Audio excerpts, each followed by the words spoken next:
ব্যাপারটা যেটা দাঁড়াচ্ছে মালিক পক্ষ এবং এমপ্লয়ি পক্ষ, এই কথাটা মানে যেটা বোঝাচ্ছে, তার মানে লিগেসি মাইন্ডসেট হচ্ছে মালিক পক্ষ যা বলবে তাই হবে কিনা, আর এই পাশে আদার্স যে স্টেক হোল্ডার আছে এমপ্লয়ি, তাদের অবস্থানটা কি হবে।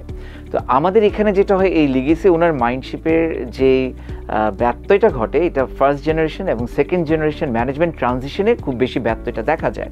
তো সেকেন্ড জেনারেশন ম্যানেজমেন্ট যখন তারা দেখা যাচ্ছে বিদেশে পড়াশোনা করতে যাচ্ছে, ওই কালচারে বড় হচ্ছে, তারপর দেশে এসে যখন দায়িত্ব নিচ্ছে, তখন দেখা যাচ্ছে এক্সিস্টিং এমপ্লয়ির মাইন্ডসেটের সাথে ওনাদের মাইন্ডসেটের বেশ কিছু ব্যত্যয় ঘটছে। এটার বিপরীতও আছে, ভালো দিকটাও আছে।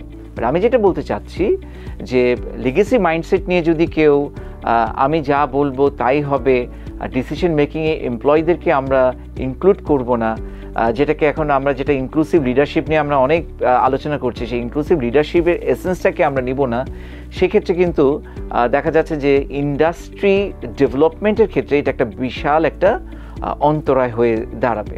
সো এই জায়গাটাকে খুব ওয়াইজলি ইমপ্লিমেন্ট করতে হবে, এটাকে কনসিডার করতে হবে।